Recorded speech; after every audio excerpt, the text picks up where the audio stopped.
ये कहानी सिर्फ एक धमाके की नहीं है, ये कहानी है एक ऐसे कॉन्स्पिरेसी की जो दिल्ली में नहीं बल्कि देश के कई शहरों में खून की होली खेलने के लिए बनाया गया था। जैसे जैसे टाइम बीतते गए सच्चाई और भयानक होती गई। जब पुलिस ने इन्वेस्टिगेशन शुरू की तब पता चला कि ये कोई नॉर्मल एक्सीडेंट नहीं था बल्कि एक टेरर अटैक था। कुछ इंजर्ड लोगों के शरीर पर इतनी गहरी चोटें आई कि डॉक्टरों ने बताया कि ब्लास्ट की वेव से उनके फेफड़े, कान के पर्दे और पेट के अंदर के ऑर्गन्स फट गए। धमाके की जगह से करीब 300 मीटर दूर एक दुकान की छत पर किसी का कटा हुआ हाथ पड़ा मिला। डॉक्टर उमर मोहम्मद यानी डॉक्टर उमर उन नबी ही वो आदमी था जो I-20 कार में बैठा था और जिसने ये ब्लास्ट किया था। पूछताछ में अरेस्टेड टेररिस्ट ने बताया कि उन्होंने 6 दिसंबर की तारीख इसलिए चुनी थी क्योंकि वे बाबरी मस्जिद डेमोलिशन का बदला लेना चाहते थे।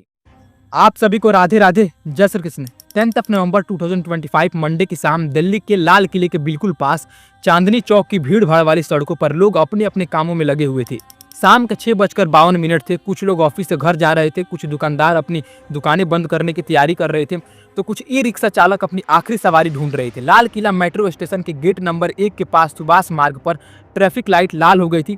गाड़ियां रुक गई, मोटरसाइकिलें इंतजार कर रही थी, ई रिक्शा वाले अपनी जगह पर खड़े थे और कोई नहीं जानता था कि अगले कुछ सेकंड में क्या होने वाला है। तभी एक सफेद रंग की हुंडई I-20 कार जिसका नंबर प्लेट HR26CE 7674 था, वो धीरे धीरे चल रही थी और ट्रैफिक सिग्नल पर आकर रुकी। इसी कार में एक आदमी बैठा था जिसके चेहरे पर मास्क था, लेकिन इस कार की कहानी बहुत पीछे से शुरू होती है। करीब 3 घंटे पहले दोपहर के 3:19 पर यह कार सुनहरी मस्जिद के पास एक पार्किंग में घुसी थी। 3 घंटे तक ये कार वहीं खड़ी रही। सीसीटीवी फुटेज में साफ दिखता है कि उस कार के अंदर जो आदमी बैठा था वो एक पल के लिए भी बाहर नहीं निकला। क्यों? क्योंकि ये जानता था कि अगर किसी ने देख लिया तो पता चल जाएगा कि इस कार में क्या छुपा है। शाम के 6:48 पर यह कार पार्किंग से बाहर निकली। फिर ये चांदनी चौक की गलियों से होते हुई धीरे धीरे लाल किले की तरफ बढ़ी।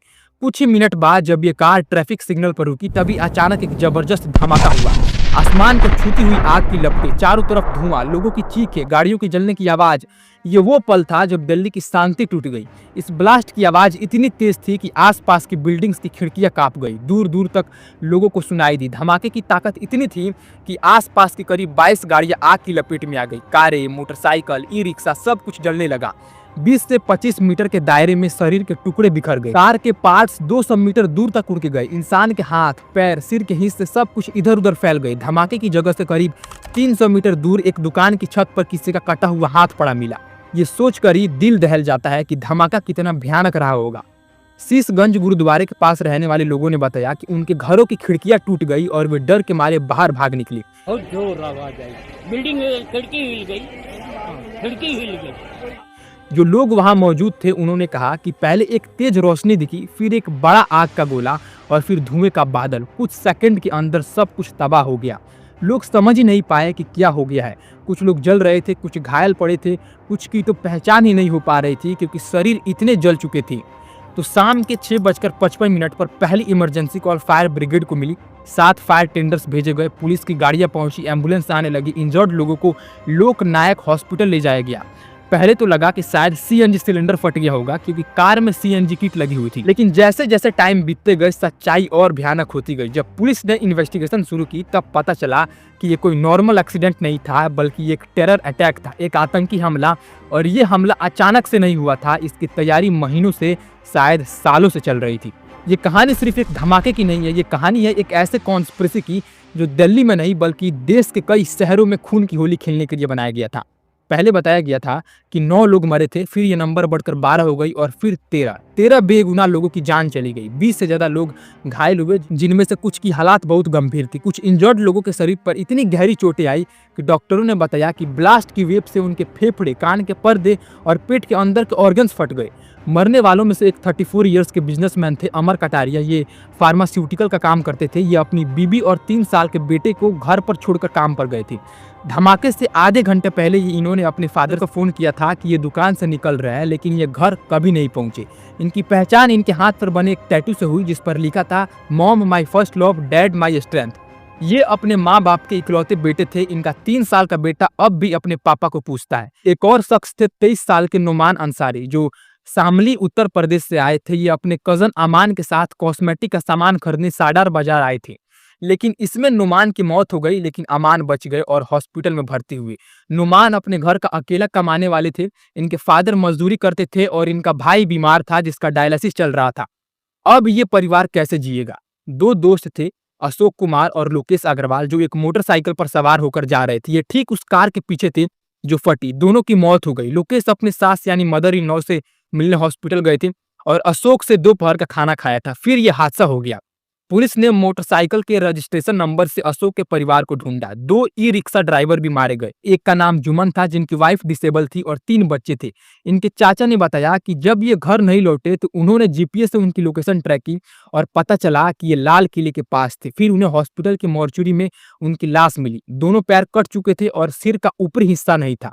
कितना दर्दनाक है ये सब सुनना। हालांकि 8 लोगों की तो पहचान हो गई, लेकिन 4 लोगों की पहचान नहीं हो सकी, क्योंकि बॉडी इतने जल चुके थे, इतने टुकड़ों में बिखर चुके थे कि किसी को पता ही नहीं चल रहा था कि ये कौन है। डीएनए सैंपल्स लेने पड़े। एक 56 साल के आदमी का बॉडी पूरी तरह से जल गया था और उसे क्लेम करने कोई नहीं आया। कितनी बड़ी ट्रेजेडी है ये। जैसे ही ये धमाका हुआ, पूरे दिल्ली में हाई अलर्ट हो गया। दिल्ली पुलिस ने तुरंत अनलॉफुल एक्टिविटीज प्रिवेंशन एक्ट यानी यूएपीए के तहत केस रजिस्टर कर दिया। ये वो कानून है जो टेररिज्म के केसेस में लगाया जाता है। नेशनल इन्वेस्टिगेशन एजेंसी यानी एनआईए को ये केस सौंप दिया गया है। एनआईए वही एजेंसी है जो भारत में सबसे बड़े टेरर केसेस की इन्वेस्टिगेशन करती है। प्राइम मिनिस्टर नरेंद्र मोदी, जो उस वक्त भूटान में थे, उन्होंने तुरंत कहा कि जो लोग इस हमले के पीछे हैं उन्हें बख्शा नहीं जाएगा। होम मिनिस्टर अमित शाह ने हाई लेवल मीटिंग की और सभी एजेंसीज को इंस्ट्रक्शन दिया कि जो भी इसमें शामिल है उन्हें पकड़ा जाए। लेकिन ये हमला आया कहां से? ये कॉन्स्पिरेसी कब शुरू हुई? और सबसे बड़ा सवाल, कौन थे वे लोग जिन्होंने ये सब प्लान किया? इसका जवाब मिलता है उस दिन की सुबह से जब फरीदाबाद में एक बड़ा ऑपरेशन हुआ था। फरीदाबाद जो दिल्ली से बस 30 किलोमीटर दूर है, वहां धौज गांव में एक यूनिवर्सिटी है, अल फलाह यूनिवर्सिटी। ये यूनिवर्सिटी एक मेडिकल कॉलेज भी चलाती है। इसी यूनिवर्सिटी में कुछ डॉक्टर्स पढ़ाते थे, लेकिन ये डॉक्टर असल में क्या थे ये जानकर आप हैरान रह जाएंगे। 10 नवंबर की सुबह जम्मू कश्मीर पुलिस और हरियाणा पुलिस की एक ज्वाइंट टीम ने फरीदाबाद में छापेमारी यानी रेड की और जो मिला वो देखकर सबके होश उड़ गए। 2900 किलो से ज्यादा explosive material like ammonium nitrate, potassium chlorate, sulphur और भी बहुत कुछ। 12 बड़े सूटकेस, 4 छोटे सूटकेस, 1 बाल्टी, सब में भरे हुए एक्सप्लोसिव्स। इसके अलावा 20 timers, 20 batteries, walkie talkie sets, detonators, assault rifles, AK-47, Krinkov rifle, पिस्तौल, मैगजीन्स, गोलियां, ये सब इतना था कि इससे दिल्ली में नहीं बल्कि पूरे देश में कई बार बम बनाए जा सकते थे। ये सब सामान किसके पास था? एक डॉक्टर के पास, डॉक्टर मुजम्मिल शकील गनई, 35 साल का, और ये पुलवामा जम्मू कश्मीर से था। अल फलाह यूनिवर्सिटी में MBBS पढ़ाता था और हॉस्पिटल के इमरजेंसी विंग को भी संभालता था। इसने धौज गांव में 2 कैमरे किराए पर लिए हुए थे और उन्हीं कैमरों में ये सब छुपा रखा था। लेकिन मुजम्मिल अकेला नहीं था, इसके साथ और भी डॉक्टर थे। सबसे पहले पकड़ा गया था डॉक्टर आदिल अहमद रथार। ये भी कश्मीर से था और अल फलाह यूनिवर्सिटी से जुड़ा हुआ था। 27 अक्टूबर को श्रीनगर में जैसे मोहम्मद नाम के टेररिस्ट ग्रुप के पोस्टर लगे थे। सीसीटीवी फुटेज में ये आदमी पकड़ा गया था कि पोस्टर ये लगा रहा है। 6 नवंबर को इसे उत्तर प्रदेश के सहारनपुर से अरेस्ट किया गया। फिर पूछताछ की गई तो इसने बताया कि मुजम्मिल के पास और भी सामान है। पुलिस ने जब मुजम्मिल से पूछताछ की तो एक और डॉक्टर का नाम सामने आया, डॉक्टर शाहीन शाहिद।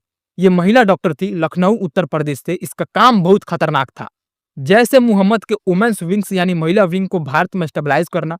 इस वुमेन्स विंग का नाम था जमात उल मोमिनात। पाकिस्तान में इस विंग की हेड थी सादिया अजहर, जो जैसे मोहम्मद के मेन लीडर मसूद अजहर की बहन है। शाहीन का काम था इंडिया में लड़कियों और महिलाओं को रेडिकलाइज करना, यानी उन्हें गलत विचारों में फंसाना और टेररिज्म के रास्ते पर लाना। शाहीन की एक मारुति स्विफ्ट डिजायर कार थी जिसका नंबर HR-51 था। जब पुलिस ने इस कार को चेक किया तो इसमें से असॉल्ट राइफल, पिस्तौल, एमुनेशन निकले।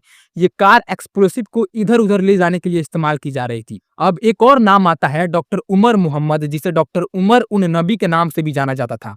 35-36 साल का, पुलवामा के कोइल गांव से। गवर्नमेंट मेडिकल कॉलेज श्रीनगर से MBBS और MD की थी। पहले अनंतनाग के गवर्नमेंट हॉस्पिटल में सीनियर रेसिडेंट के तौर पर काम करता था। फिर अल फलाह मेडिकल कॉलेज में असिस्टेंट प्रोफेसर बन गया। शादी नहीं हुई थी, अकेला रहता था। परिवार वालों के हिसाब से बहुत शांत और पढ़ाई में ध्यान देने वाला था, लेकिन अंदर से कितना हरामखोर था ये किसी को पता नहीं था। उमर सबसे ज्यादा रेडिकलाइज्ड यानी एक्सट्रीमिस्ट विचारों में डूबा हुआ था। शाहीन ने अपनी पूछताछ में बताया कि जब भी ये अल फलाह मेडिकल कॉलेज में मिलते थे, उमर हमेशा देश में कई टेरर अटैक्स करने की बात करता था। उसे लगता था कि ये किसी बड़े मिशन पर है। ये सब डॉक्टर अल फलाह यूनिवर्सिटी के बिल्डिंग 17 में रहते थे, खासकर रूम नंबर 13 जो मुजम्मिल का कमरा था।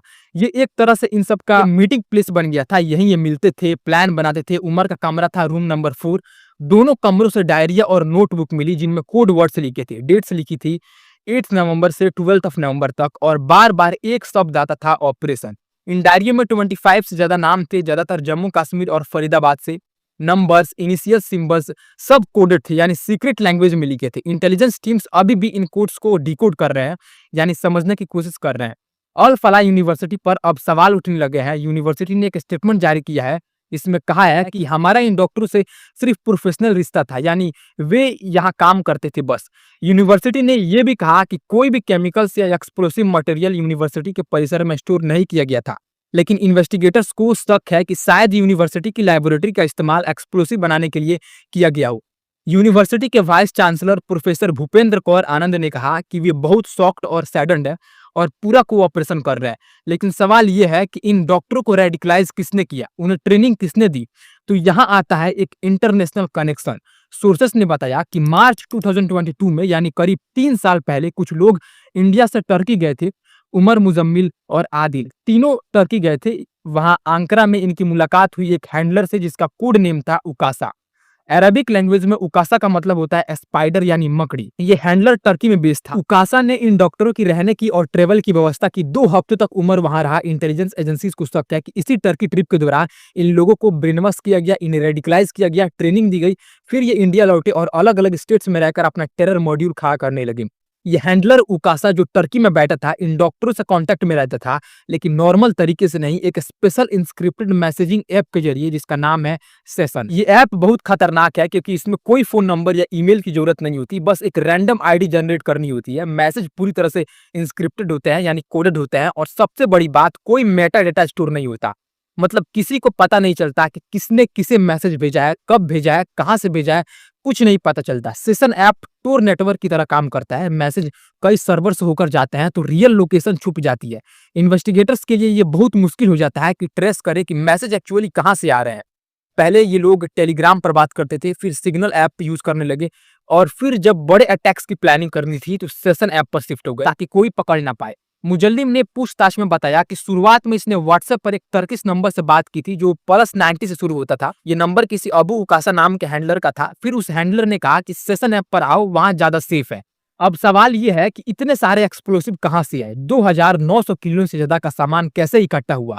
सोर्सेस ने बताया कि करीब 2 साल से ये लोग धीरे धीरे एक्सप्लोसिव्स जमा कर रहे थे, खासकर अमोनियम नाइट्रेट, जो एक फर्टिलाइजर है, यानी खेती में इस्तेमाल होने वाला खाद। ये नॉर्मल दुकानों में खरीदने को मिल जाता है, लेकिन जब इसे फ्यूल ऑयल के साथ मिलाया जाता है तो ये बन जाता है ANFO, यानी अमोनियम नाइट्रेट फ्यूल ऑयल, एक बहुत ताकतवर एक्सप्लोसिव। इन लोगों ने गुरुग्राम, नूह और आसपास के इलाकों से 20 क्विंटल्स यानी 2000 किलो से ज्यादा NPK फर्टिलाइजर खरीदा, जिसकी कीमत करीब 3 लाख रुपए थी। इसमें अमोनियम नाइट्रेट होता है। एक गुरुग्राम बेस्ड सप्लायर की भी पहचान हो गई है जो ये सब सप्लाई कर रहा था। पैसा कहां से आया? सोर्सेस ने बताया कि उमर, मुजम्मिल, आदिल और शाहीन चारों ने मिलकर करीब 20 लाख रुपए जमा किए थे। ये पैसा उमर को दिया गया था, लेकिन ये सब सामान छुपाया कैसे गया? इसके लिए इन लोगों ने कारों का इस्तेमाल किया। कई कारें खरीदी, पुरानी सेकंड हैंड कारें जिनका ओनरशिप कई बार बदला गया ताकि ट्रेस करना मुश्किल हो। पहली कार थी स्विफ्ट डिजायर जो शाहीन की थी। इसमें असॉल्ट राइफल, पिस्तौल, एम्यूनेशन रखे हुए थे। दूसरी कार थी मारुति ब्रेजा जो अल फलाह स्कूल ऑफ मेडिकल साइंस के कैंपस में मिली। इसमें भी एक्सप्लोसिव्स भरे जाने थे। तीसरी कार थी फोर्ड इको स्पोर्ट, लाल रंग की, नंबर DL10 CK045 ये कार फरीदाबाद में छोड़ी हुई मिली, जिसकी पिछली सीट पर एक आदमी सोता हुआ मिला जिसे अरेस्ट कर लिया गया। इस कार का इस्तेमाल अमोनियम नाइट्रेट को ट्रांसपोर्ट करने के लिए किया जा रहा था। और चौथी कार थी हुंडई i20 सफेद रंग की, नंबर HR26 CE7674। यही वो कार थी जो लाल किले के पास फटी। ये i20 कार की भी अपनी कहानी है। 18 मार्च 2014 को ये कार पहली बार गुरुग्राम के एक शोरूम से नदीम नाम के आदमी ने खरीदी थी। फिर ये कार एक used car dealer royal car zone Faridabad sector 37 को बेच दी गई। फिर आमिर ने खरीदी, फिर तारिक ने खरीदी और फिर आखिर में मोहम्मद उमर ने। तारिक भी इसी टेरर मॉड्यूल का हिस्सा था। मतलब 11 साल में ये कार 5 बार बिकी ताकि ओनरशिप ट्रैक करना मुश्किल हो। उमर ने ये कार धमाके से 11 दिन पहले 30 अक्टूबर को खरीदी थी। उसी दिन मुजल्लिम की गिरफ्तारी हुई थी। जब उमर को पता चला कि उसके साथी पकड़े गए हैं तो ये घबरा गया और छुपने लगा। 9 नवंबर की रात को फरीदाबाद में जब पुलिस ने लार्ज क्वांटिटी में एक्सप्लोसिव रिकवर किए तब उमर को लगा कि अब इसे भी पकड़ लिया जाएगा, जिसके कारण ये पैनिक में आ गया। और इसने क्या किया कि ये अपनी i20 कार में एक्सप्लोसिव भर लिया, अमोनियम नाइट्रेट और फ्यूल ऑयल और एक डेटोनेटर यानी विस्फोटक को फोड़ने वाला डिवाइस लगा दिया और 10 नवंबर की सुबह उमर फरीदाबाद से निकला और दिल्ली की तरफ चल पड़ा। इसने बदारपुर बॉर्डर क्रॉसिंग से दिल्ली में एंट्री की। फिर पूरे दिन ये दिल्ली में घूमता रहा। सीसीटीवी कैमराज ने इसे करीब 50 अलग अलग जगहों पर स्पॉट किया। ये ईस्ट दिल्ली गया, फिर रिंग रोड पर, फिर नॉर्थ दिल्ली, फिर अशोक विहार में रुका शायद खाना खाने के लिए। फिर ये सेंट्रल दिल्ली में एक मॉस्क्यू में गया, फैज ई इलाही मॉस्क्यू, तुर्कमान गेट के पास। सीसीटीवी में दिखता है कि ये मॉस्क्यू के पास से गुजर रहा है। फिर ये कनॉट प्लेस गया, मयूर विहार गया। दोपहर के 3:19 पर ये रेड फोर्ट के पास सुनहरी मस्जिद की पार्किंग में पहुंचा। यहाँ इसने कार पार्क की और अंदर बैठा रहा। 3 घंटे तक एक पल के लिए भी बाहर नहीं निकला। क्यों? क्योंकि इसे पता था कि कार में क्या भरा है। अगर किसी ने देख लिया, अगर पुलिस ने रोक लिया तो सब खत्म हो जाएगा। तो ये बैठा रहा, इंतजार करता रहा। शायद ये अपने हैंडलर से कांटेक्ट कर रहा था सेशन ऐप पर। शायद इसे कोई फाइनल इंस्ट्रक्शन मिलने वाला था, या शायद ये खुद तय नहीं कर पा रहा था कि क्या करे। असल में उमर का प्लान क्या था? सोर्सेस ने बताया कि शायद ये रेड फोर्ट की पार्किंग के अंदर जाकर वहां ब्लास्ट करना चाहता था, लेकिन सोमवार को रेड फोर्ट बंद रहता है विजिटर्स के लिए, तो ये पार्किंग के अंदर नहीं जा सका। फिर इसने इम्प्रोवाइज किया, यानी प्लान बदला। इसने सोचा कि चलो रेड फोर्ट के एंट्रेंस के बाहर ही ट्रैफिक सिग्नल पर ब्लास्ट कर देता हूँ। और फिर शाम के 6:48 पर ये कार लेकर पार्किंग से निकला। कुछ ही मिनट बाद 6:52 पर जब कार ट्रैफिक सिग्नल पर रुकी, तब इसने डेटोनेटर दबा दिया। या शायद ये खुद तय नहीं कर पाया और इसके हैंडलर्स ने रिमोटली ट्रिगर कर दिया, या फिर आईईडी खुद ही फट गया, क्योंकि ये ठीक से असेंबल नहीं हुआ था। इंटेलिजेंस सोर्सेस का कहना है कि ये सुसाइड अटैक नहीं था, बल्कि एक्सीडेंटल डेटोनेशन था। आईईडी इनकम्प्लीट था और इम्प्रॉपरली असेंबल्ड था, इसलिए इम्पैक्ट कम रहा। अगर ठीक से बनाया होता तो और ज्यादा तबाही होती। कोई कार्टियर फॉर्मेशन नहीं हुआ, यानी जमीन में गड्ढा नहीं बना, और प्रोजेक्टाइल्स भी नहीं थे जो नॉर्मली होने चाहिए थे। इससे पता चलता है कि डिवाइस फुल्ली ऑपरेशनल नहीं था। कुछ सोर्सेस कहते हैं कि उमर पैनिक में था, ये एक्सप्लोसिव को रीलोकेट करने या डिस्पोज करने की कोशिश कर रहा था और गलती से ब्लास्ट हो गया। व्हीकल मोशन में था जब ब्लास्ट हुआ, जो एक्सीडेंटल डेटोनेशन के थ्योरी को सपोर्ट करता है। लेकिन जो भी हो, नतीजा भयानक था। धमाका इतना जोरदार था कि उमर के शरीर के टुकड़े टुकड़े हो गए। इसका एक पैर गाड़ी के स्टीयरिंग व्हील और एक्सीलेटर के बीच फंस गया। बाकी शरीर के पार्ट्स इधर उधर बिखर गए। लेकिन कैसे पता चला कि ये उमर था? तो डीएनए टेस्ट से। पुलिस ने पुलवामा में उमर की मां और भाई को कस्टडी में लिया और इनके डीएनए सैंपल्स लिए। फिर उन सैंपल्स को दिल्ली के एम्स फॉरेंसिक लैबोरेटरी में भेजा गया। वहां उन्हें उमर के कटे हुए पैर के डीएनए से मैच किया गया, जो कार में फंसा हुआ था। रिजल्ट आया 100% मैच। हड्डियों, दांत और कपड़ों के टुकड़े से भी डीएनए मिला, जो उमर का था। अब पूरी तरह कंफर्म हो गया कि डॉक्टर उमर मोहम्मद, यानी डॉक्टर उमर उन नबी ही वो आदमी था जो i20 कार में बैठा था और जिसने ये ब्लास्ट किया, चाहे जानबूझकर या गलती से। लेकिन ये पूरी कहानी नहीं है, ये तो बस शुरुआत है। जब इन्वेस्टिगेटर्स ने और गहराई से इन्वेस्टिगेशन की, तो जो सामने आया वो और भी डरावना था। ये लोग सिर्फ एक ब्लास्ट की प्लानिंग नहीं कर रहे थे, ये सीरियल ब्लास्ट की प्लानिंग कर रहे थे, कई शहरों में एक साथ एक ही दिन। और वो दिन था 6 दिसंबर। 6 दिसंबर की तारीख क्यों? क्योंकि 6 दिसंबर 1992 को अयोध्या में बाबरी मस्जिद गिराई गई थी, एक 16वीं सदी की मस्जिद जिसे कर सेवक ने तोड़ दिया था। उसके बाद भारत में जबरदस्त दंगे हुए थे, करीब 2000 लोग मारे गए थे। ये भारत के इतिहास का एक बहुत ही दर्दनाक चैप्टर था। पूछताछ में अरेस्टेड टेररिस्ट ने बताया कि उन्होंने 6 दिसंबर की तारीख इसलिए चुनी थी क्योंकि वे बाबरी मस्जिद डेमोलिशन का बदला लेना चाहते थे। इनकी प्लानिंग कितनी बड़ी थी? सोर्सेस ने बताया कि दिल्ली एनसीआर में 6 से 7 लोकेशन पर कोऑर्डिनेटेड बॉम्बिंग करनी थी, यानी एक साथ एक ही दिन कई जगहों पर धमाके। और सिर्फ दिल्ली में ही नहीं, पूरे देश में 4 अलग अलग शहरों में अटैक्स प्लान थे। 8 टेररिस्ट थे, 2-2 के ग्रुप में 4 शहरों में जाने वाले थे। हर ग्रुप के पास मल्टीपल आईईडी होने थे। इन्वेस्टिगेटर्स ने 5 फेजेस का एक पूरा प्लान डिस्कवर किया। फेज 1 टेरर मॉड्यूल का फॉर्मेशन करना, जैसे मोहम्मद और अंसार गजवात उल हिंद से लिंक बनाना। फेज 2 आईईडी बनाने के लिए रॉ मटेरियल और एम्यूनिशन की खरीदी करना, नूह और गुरुग्राम से। फेज 3 लीथल केमिकल आईईडी बनाना और टारगेट लोकेशन की देखरेख करना। फेज 4 बॉम्ब्स को मॉड्यूल के मेंबर्स में बांटना। फेज 5 दिल्ली में 6 से 7 लोकेशन पर कोऑर्डिनेटेड बॉम्बिंग का एक्सक्यूशन यानी अंजाम देना। असली प्लान अगस्त 2025 में अटैक करने का था, लेकिन ऑपरेशनल डिलेज की वजह से नई तारीख तय की गई, 6 दिसंबर 2025। अब सबसे हैरान करने वाली बात, ये लोग कितने कारों का इस्तेमाल करने वाले थे? 32 कारें। हाँ, आपने सही सुना, 32 कारें। इनमें से कुछ में एक्सप्लोसिव्स भरे जाने थे, कुछ से बॉम्ब्स डिलीवर करने थे। ये एक मैसिव ऑपरेशन था। लेकिन 10 नवंबर की सुबह जब पुलिस ने फरीदाबाद में रेड की और एक्सप्लोसिव्स पकड़ लिए, तब पूरा प्लान बिगड़ गया। उमर पैनिक में आ गया, इसके एसोसिएट्स अरेस्ट हो चुके थे, तो इसने सोचा कि अब बचने का कोई रास्ता नहीं है, तो कम से कम एक अटैक तो कर ही दो। और यही हुआ। 6 दिसंबर का वेट नहीं किया, 10 दिसंबर को ही उसी शाम रेड फोर्ट के पास ब्लास्ट कर दिया। अगर पुलिस ने समय रहते रेड नहीं की होती, अगर उमर पैनिक में नहीं आया होता, तो 6 दिसंबर को क्या होता? दिल्ली एनसीआर में 6-7 जगहों पर एक साथ धमाके होते, सैकड़ों लोग मारे जाते, हजारों घायल हो जाते, पूरा देश हिल जाता। इंटेलिजेंस ऑफिसर्स ने कहा कि a major attack has been averted, यानी एक बड़ा हमला टल गया, pan India alertness and coordinated crackdown की वजह से। ऑपरेशन सिंदूर का नाम सुना है?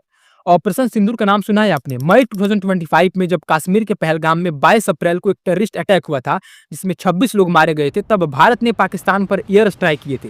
इसका नाम था ऑपरेशन सिंदूर।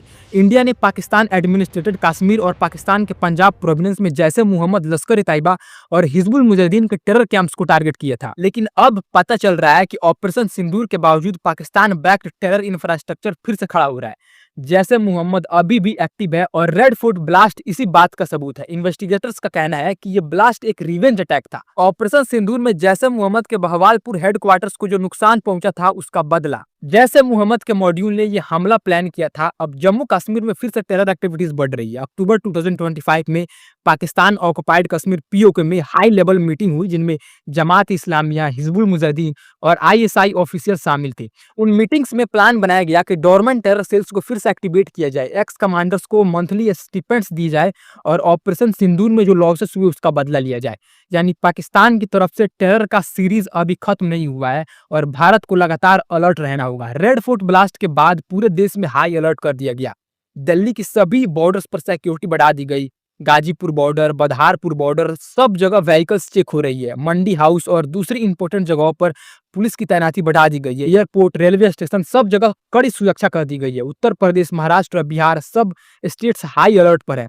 कानपुर पुलिस ने तो उन सब लोगों की जांच शुरू कर दी है जो पहले टेररिस्ट एक्टिविटीज में शामिल रहे हैं या जो फॉरेन कंट्रीज से आकर टेक्निकल इंस्टीट्यूशन में पढ़ रहे हैं। यूके और यूएस ने अपने सिटीजन को एडवाइजरी जारी की है कि इंडिया पाकिस्तान बॉर्डर एरियाज में ट्रेवल ना करे। नेशनल इन्वेस्टिगेशन एजेंसी ने एक डेडिकेटेड टीम बनाई है जो इस केस की पूरी जांच कर रही है। सीनियर ऑफिसर्स इस टीम में है। एनआईए अब पता लगा रही है कि और कितने लोग इस नेटवर्क में शामिल है, एक्सप्लोसिव कहां से आए हैं, कौन कौन सप्लायर थे, हैंडलर्स कौन है, अभी तक कुल कितने लोग अरेस्ट हुए हैं। सोर्सेस के मुताबिक करीब 7 से 8 लोग, doctor Muzammil Shakeel Ganai, doctor Adil Ahmad Rather, doctor Shaheen Saeed, ये 3 मेन अक्यूज्ड है जो कस्टडी में है। डॉक्टर उमर मोहम्मद मर चुका है ब्लास्ट में। एक और डॉक्टर का नाम आया है, डॉक्टर निसार उल हसन, जिसे 2022 में जम्मू कश्मीर एडमिनिस्ट्रेशन ने डिसमिस कर दिया था आर्टिकल 311(2)(c के तहत, क्योंकि ये स्टेट सिक्योरिटी के लिए थ्रेट था। ये अल फलाह मेडिकल कॉलेज में फिर से एम्प्लॉय हो गया था, अभी ये मिसिंग है। शाहीन के भाई का नाम परवेज साइद, जो भी रेडिकलाइज था और उसी चैट ग्रुप का हिस्सा था। लखनऊ से जम्मू कश्मीर पुलिस ने उसे भी उठाया है। मेवात बेस्ड एक क्लर्क हाफिज मोहम्मद इश्तियाक को भी इन्वेस्टिगेट किया जा रहा है जो लॉजिस्टिक प्रोवाइड कर रहा था। सुपियान बेस्ड एक और मौलवी इरफान अहमद वागे का नाम आया है जो डायरेक्टली पाकिस्तान बेस्ड जैसे हैंडलर उमर बिन खताब हजरुल्ला से कांटेक्ट में था। ये क्लर्किस यानी धर्मगुरु सोशल मीडिया प्लेटफॉर्म का इस्तेमाल करके हाईली क्वालिफाइड प्रोफेशनल्स जैसे डॉक्टर्स को रेडिकलाइज कर रहे थे।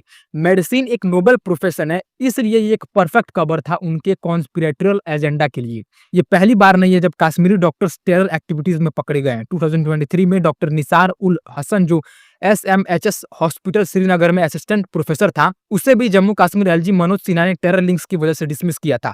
ये doctors association of Kashmir DAK का सेल्फ स्टाइल्ड प्रेसिडेंट था और उसका इस्तेमाल करके मेडिकल प्रोफेशनल्स को अलगावाद की तरफ ले जाया जा रहा था।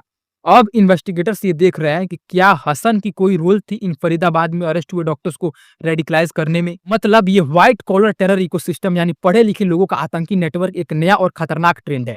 डॉक्टर्स, प्रोफेसर्स, एजुकेटेड लोग जिन्हें समाज सम्मान देता है, विश्वास करता है, वही टेररिज्म के रास्ते पर चल रहे हैं।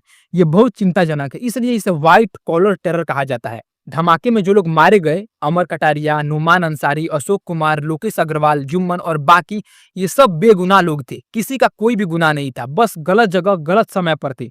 इनके फैमिली बर्बाद हो गए, बच्चे अनाथ हो गए, इनकी वाइफ विडो हो गई। जो घायल हुए उनकी हालात भी बहुत खराब है। कुछ के तो शरीर पर इतने गहरे जख्म है, इतनी बुरी तरह से जले हुए हैं कि पूरी जिंदगी निशान रहेंगे।